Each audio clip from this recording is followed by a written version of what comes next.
Hey, what's going on, guys? Welcome back. Kellen here again with Droid Life. So it is Pixel 6 Pro day, where at least we can start talking about everything that we've experienced in our time that we've been testing. So we'll have reviews up shortly. Expect those if you haven't seen that already.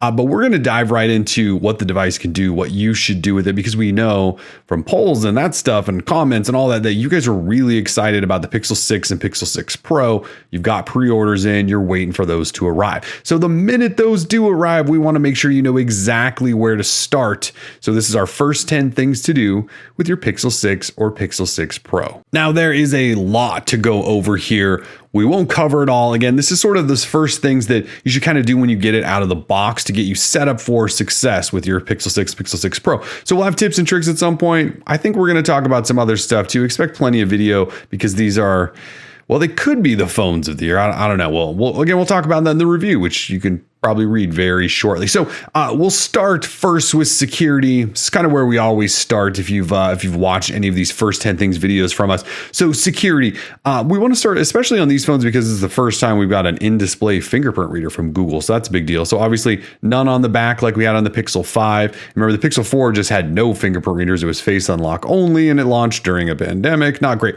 Or right before, I guess I should say. So anyways, we have a fingerprint reader in the display. No face unlock, at least for now. At the time of this video, there's no face unlock. We could see that in the future. But anyway, we should get all of these things set up. So I'll just put my finger on here to show you guys that it does indeed work. So if you haven't set this up during the initial setup phase, you will go into settings and then you'll go into the new security dashboard, which you can see I have a big green check mark.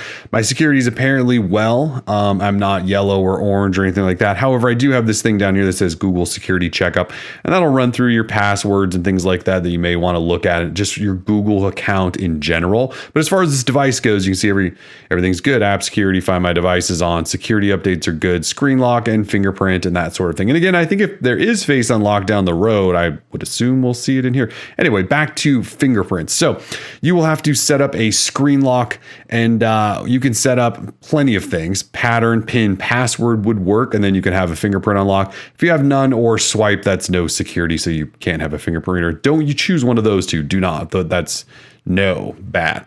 Once you set these up, though, a secure lock screen, then we'll go into fingerprint unlock. You'll confirm whatever that lock is that you just set, and then you can start adding fingers. So Google went with an optical fingerprint reader. It lights up and then scans your finger. It's not the ultrasonic ones that Samsung's been using. It's borderline bad. I think it could maybe get better with software, but to be honest, I have no idea. It is there and I have been using it. It's not great. And again, I'm hoping that it gets better. So anyway, to set one up, you hit that little plus, then you just start putting your finger on here and it'll tell you like lift and do this again. And you hold it for a second and then it'll tell you to start doing the edges of your fingers. Anyway, you just walk through that. You follow the instructions. You guys get it. Once you've got it set up, you can have multiple fingers. I already have 3. You can probably have typically up to about 6 or so. Anyway, so to use it, screen comes up. You can see I don't even have the screen awake, but the little fingerprint guy is there and I can actually put my finger on there and it will indeed unlock. Now you can tap and wake the screen and then you'll see the whole fingerprint reader then lights up and it works that way too. But the fastest way to get in is just this, when your screen is not fully awake and you can just put your finger on there. The fingerprint reader will be ready to read. So you should set that up. Again, no face unlock. Hopefully we get that at some point because that's just a nice secondary to this, although won't be as advanced as like the Nexus or the Pixel 4s or an iPhone or something, but it still will work. Samsung uses these cameras to do it. So does OnePlus. I think we'll be fine. So anyway, that is security. Let's move on now to the lock screen. Okay, so for the lock screen, you can see here's my setup. So I've got the always on display on. I've got, the time the time, then we've got the date, and then we got the fingerprint and the battery. And if a song was playing, I have the now playing on. And if I tap, you can see I have, some smart home controls that'll pop up that I can control easily. If you used Android 12, you'll notice there's one missing, and we're going to talk about that right now. So if I go ahead and unlock, and we just swipe in and go into our settings, and we go into, it's actually in display, not security. There it is right there, lock screen. So tap on lock screen. You can control a lot more stuff on the lock screen, I feel like, than you used to be able to. So you can decide what kind of notifications you want to show. I have mine just show everything, but you can really kind of limit those options if you like. From there, you can add text if you want. But this thing, so show wallet, and then here we have show device controls. So if I toggle this one back on, the show wallet, and we just go back here to the lock screen, there it is. So if I tap on that, it opens Google Pay and I can pay with things. If I tap on that one, it's my home control. So if you don't want those two, you can actually turn those off, which is kind of handy. Again, I don't really need my wallet showing all the time, so I just tap that. Here are your now playing settings. If you're not familiar with now playing, basically Pixel phones listen to music playing in the background. And if they recognize that music, they show you, as you can see there, song by artist on your lock screen, so that you know if there's a cool song you're jamming out to, you don't know who it is, your phone might recognize and tell you. There's an extra new step with these phones. So it's right here. It's show search button on lock screen. So if it can't find out what the song is that's playing, you can have it show a little search button, and then you can search for it yourself. And then here's your now playing history if you want to see music that's been playing. Just a handy little thing. We're big fans of now playing. The other thing here is if you don't really want the always on display on, see this always show time and info. If you turn that off, we go back here, see those are now no longer showing. I'm still got tap to wake on, but that always on time and all of that is that setting. And as you can see, it warns you that increases battery usage. So you decide if you need that information all the time. You can turn that off and then have things like tap to check on, lift to check on, or wake screens for notifications. So you could leave that off, and then when notifications roll in, it'll wake up anyway. But lots of different settings in here in the lock screen for one of the first times. So dive into those. I think you'll find some nice customization options. From there, we're going to start talking about one of the coolest parts of any of these new Pixel phones. Actually, the old Pixel phones do this as well, but it's kind of one of the cool big features that are launching with these phones. So it's the custom wallpaper theming. So Android 12 uses Material U, which is Google's new material design, or material, I'm sorry, their new design language called Material U. Anyway, so what they've done that's so cool about Android 12, and in particular on Pixel phones, is when you set a wallpaper, that wallpaper and the colors in it, the system pulls from those to sort of customize the way things look. So anytime you're in a different mood and you want, say, a red wallpaper, it could then red theme throughout your phone. This one, I have sort of a green-blue thing going on here, and we'll change it in just a second, but it's very cool. So if I swipe down, you'll see I've got green settings in here. If I jump into settings, it's hard to see this on camera, but this is like a really faint sort of greenish in the background. And so all of my settings and menus are themed based on this wallpaper. So to change it, just to show you how we can mess with it, you can see how this menu is sort of green too. We go into wallpaper and style, and it pops it up, and it'll show you some previews. So you can change wallpaper and choose several of Google's preloaded wallpapers. You can use your own wallpapers.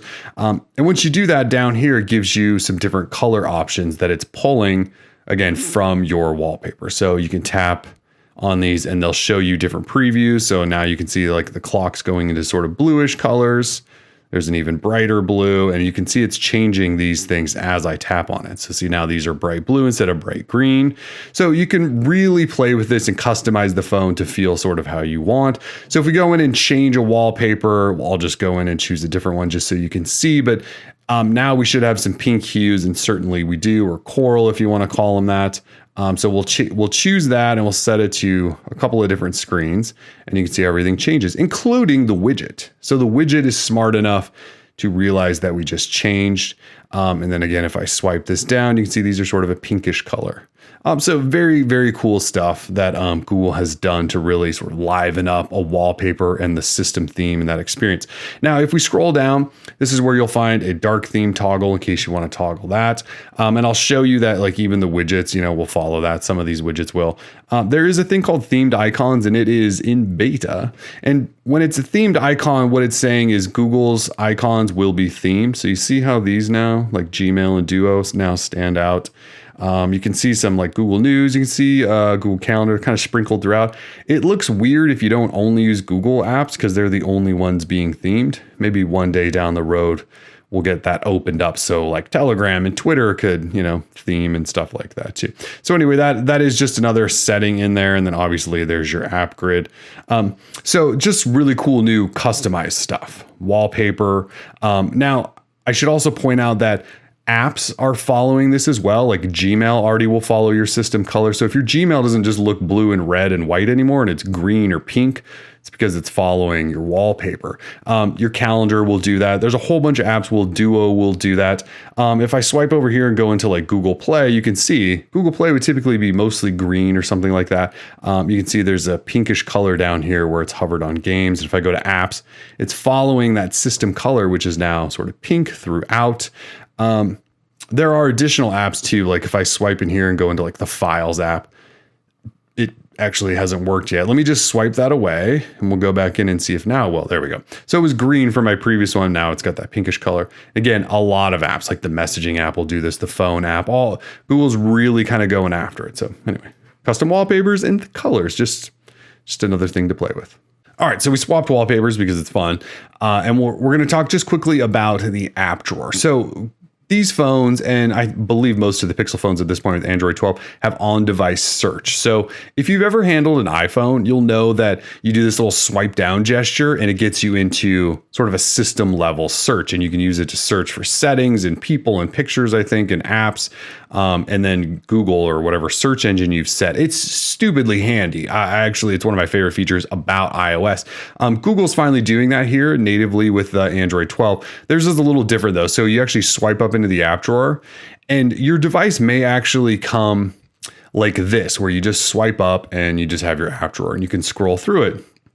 However, there's this little menu up here where it says always show keyboard. And what that's going to do is if I swipe up, the keyboard pops up. So on iOS, if you do this swipe down, it opens a search and the keyboard pops up. So you could just instantly start typing. So Google's kind of doing their version of that. So you swipe up to get into the app drawer, which also says search your phone and more now. And then you can start typing. So if I type the letter P, you can see it pulls up a lot of stuff. Ignore that first one. It pulls up, apps that start with the letter P, conversations. I promise that top one's a conversation I'm having. It's just a funny name. You can name things in Telegram. Everyone, you clean it up. But it pulls up other conversations, contacts you may have, and then it'll even go into apps that have action. So I believe it's pulling up Instagram's new post because of the letter P, post. And then here's some other just options down here. And then of course there's just search for Google. So if I type in like MO, because I want to call my wife or something like that. So it brings up my conversation in Telegram with her. Well, I mean, it brings up some apps as well, but conversations I'm having in Telegram with her. It brings up phone if I want to call her there or message her. These are all shortcuts. Call her in Google Duo. And then you can see it's just using those letters MO to find other things like airplane mode, obviously the MO and some other things like that. And then Google search down there. So anyway, it's a very powerful new search. But the big tip here is that when you swipe up, you want the keyboard to be there right away because you don't want to swipe up and then have to tap in there to get the keyboard. So again, swipe up, hit this menu, make it say always show keyboard. And then you just get that sort of iOS like satisfaction of swiping up and then you're ready to just type right away. Okay, so the next thing I want to talk about though is Google Assistant. So Google Assistant is accessed a little bit differently on these phones. So in the past, Google has added this sort of corner swipe gesture and it fires up Google Assistant. Because remember, we don't have a home button and things like that now. But they've taken that away on these phones. And to be honest, I don't know why, other than I think they're pushing you to launching Assistant through the power button. So you can see that this no longer launches the Assistant. So if like I'm in Chrome and I want to launch Google Assistant, swiping in from the corner now does absolutely nothing. Kind of frustrating. I was starting to get used to that, but it's not there. Obviously, if you're on the home screen, you can just tap the microphone. That'll launch Google Assistant. You can shout the hot word and this thing is stupidly fast and will listen to your voice and it'll do it that way. But if you're like me and you like the physical gesture or a button, you're probably going to have to switch to this one. So if I long press on power, it launches this. You can set that to be whatever you want. So if I actually swipe down here and we go all the way down to system and gestures and ignore all the other gestures, we're going to come back to these.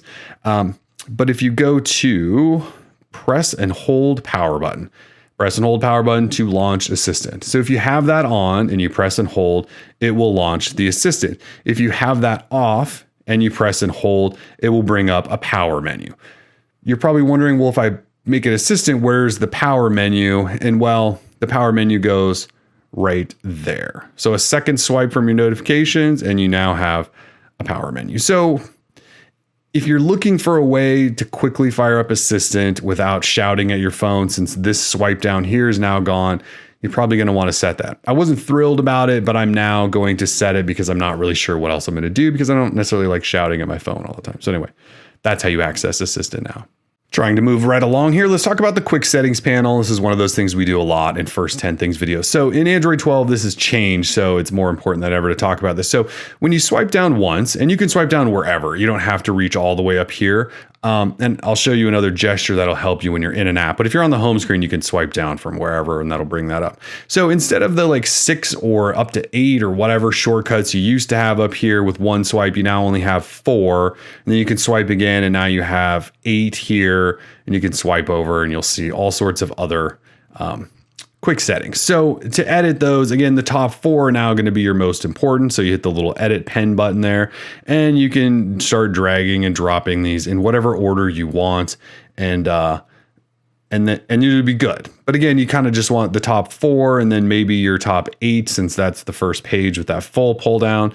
There are additional ones down here that you may not find. So for example, the new TV remote on my phone was buried down here, wasn't in there. So I dragged it up so that it was up here now in case I want to use it.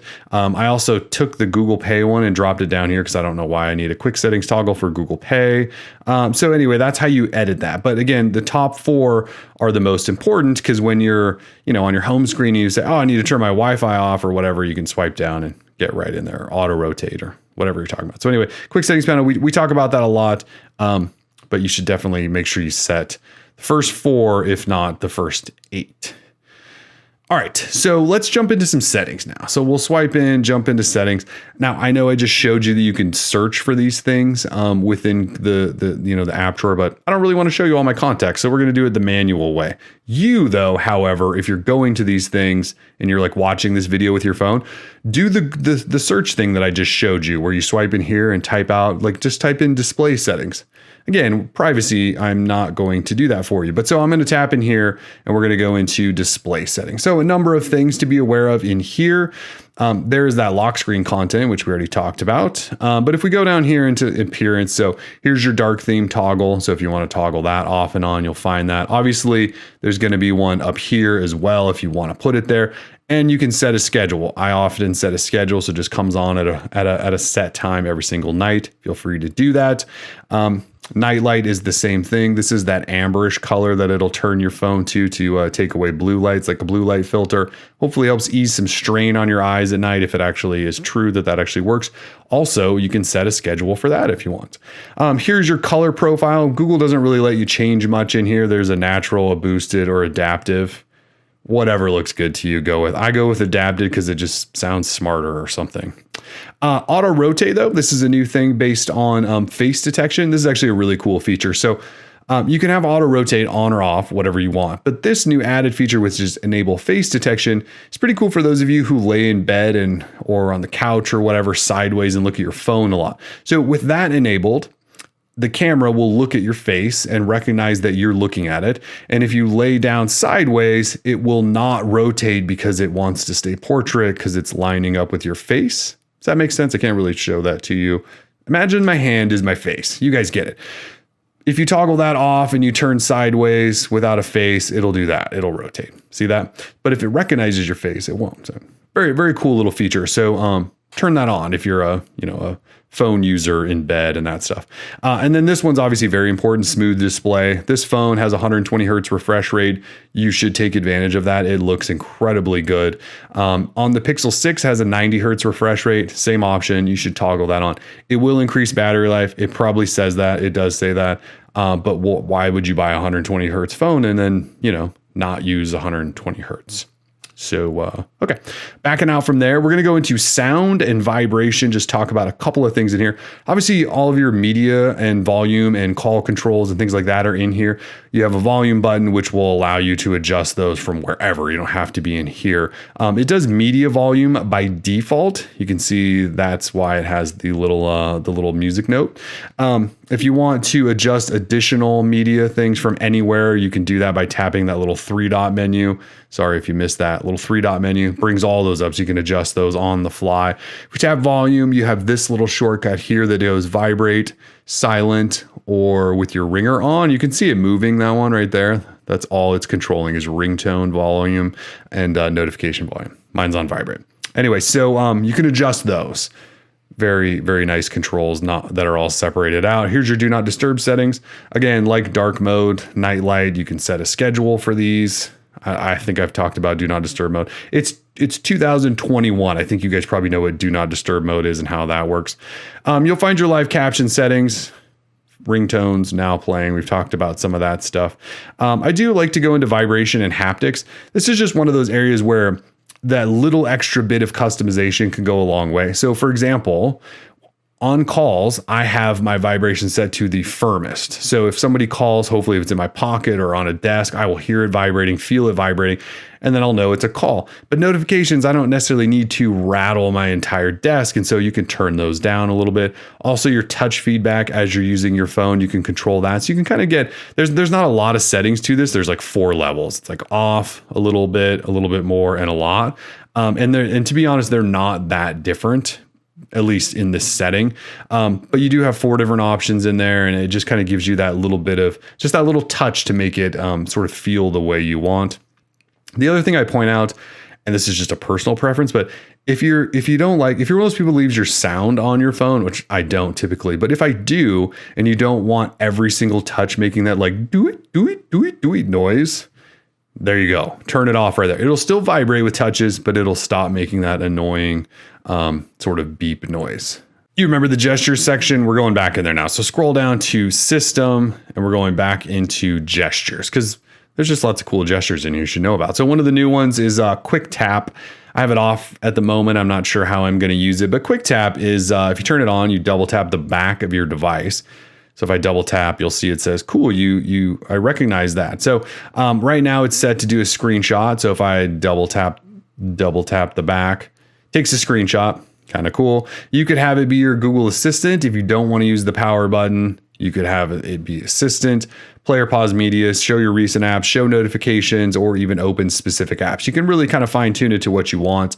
If you find it too sensitive, there is a little option down here to require stronger taps. So you could toggle that on, and then hopefully it, needs you to tap harder or something like that. So anyway, go back. Quickly open camera. That is just the double tap on power to open your camera. It's been on Android phones for like 8 years now. Just leave that on. It's the fastest way to get into your camera. Flip camera for selfie. All that means is if you're in the camera and you do a little twist like this, it'll flip it to selfie mode. Or you can do this again and it'll flip it back to the other way. Just a handy little trick that reminds me of Motorola, but they're using it in that way. Your system navigation, I have gestures on. I don't think we need to cover gestures. If you're not using gestures, you can probably find your 3-button setup in here. Just switch to gestures, dude.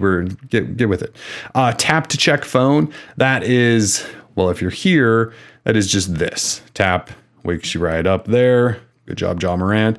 Lift to check phone just means if you pick up your phone and lift it or move it towards you, it'll wake up. I don't like that because I swear it turns on in my pocket all the time. It probably doesn't. It's just in my mind.